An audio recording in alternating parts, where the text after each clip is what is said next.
There's been a lot of talk about whether the debate moderator should also be a fact checker. The executive director of the Commission on Presidential Debates doesn't want that.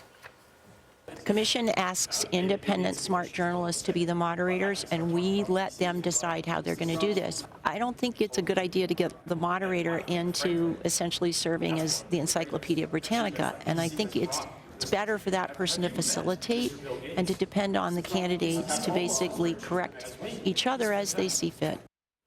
CBS News political director John Dickerson and CBS News contributor Bob Schieffer have moderated many debates. They're here with some perspective on tonight's face-off. Good morning. Hey, Nora. What about, and let me ask you, Bob, since you were involved in the last campaign's presidential debates, what about what Janet Brown just said? Is it the responsibility, I know you've written about this, of the candidates to fact-check each other?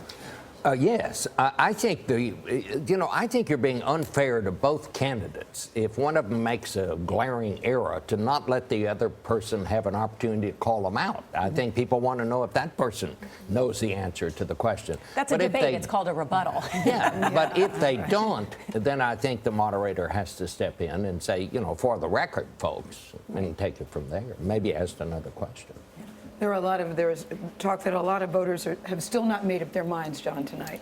What are they looking for? What should each candidate do to try to get those voters on their side? Well, it depends. They've got two different. I mean, basically, Donald Trump has to show that he can be president. And a debate is the most formal thing we basically have in a campaign where a candidate looks a little bit like a president, and there's a style, and so for Donald Trump, it's basically to present something different than the candidate who shows up at his rallies. For Hillary Clinton, she's got a bunch of things. She's got to remind people of the other Donald Trump.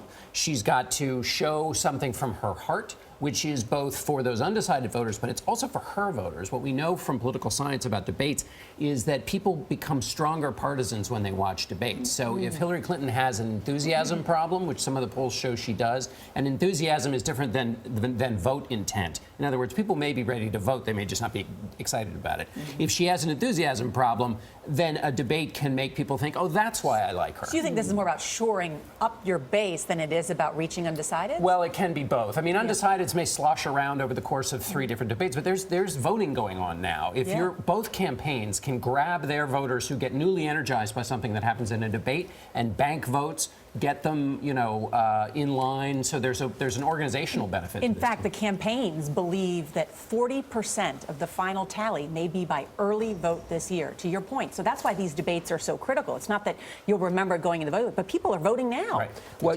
Nora, and that's why when we talk about facts and all of that, these debates are about so much more than somebody's position on the issues. Voters want to take the measure of the person. Does the person have the right stuff? Does he have the dignity, the courage, how you react under pressure? I think the reason most people vote for a president is, do they think this is someone that they would feel comfortable with in time of crisis? So therefore, what does Donald Trump have to do, and how does he do it? It'll be interesting to see. I mean, I have no idea what Donald Trump is going to do. And anybody that wants to predict what Donald Trump is going to do... It's not a question of what he might do, but what does he have to do? In other words, how do you appear presidential? Well, I think that's it. If he appears presidential, as someone suggested, does he become somber and therefore less attractive? I think he has to just leave the impression that he could handle the job. Now, how he goes about that, I have no idea. Isn't that a pretty low bar? Well, but that's what I think is what people decide during these debates. And do you think they're being judged differently, Hillary Clinton and Donald Trump? The Clinton campaign says that she is being held to a much higher standard than he. No, I don't think so. No? I think they're both judged by exactly the same standards, and we'll see what happens, how they decide what the standards are that they're trying to meet. Point that you guys both know, impressions will be made in the first 10 or 15 minutes. That's right, because of Twitter. So what's happening is a lot of reporters will be wasting their time looking at Twitter instead of the whole 90 minutes, and they'll develop a narrative, and that narrative will start bouncing around, and we saw that in the last campaign, and that's not good. Yeah, 90 minutes and no breaks. All right, thank you both. Bob Schieffer and John Dickerson. You can watch tonight's debate right here on CBS. Our live coverage begins at 9 Eastern, 8 Central.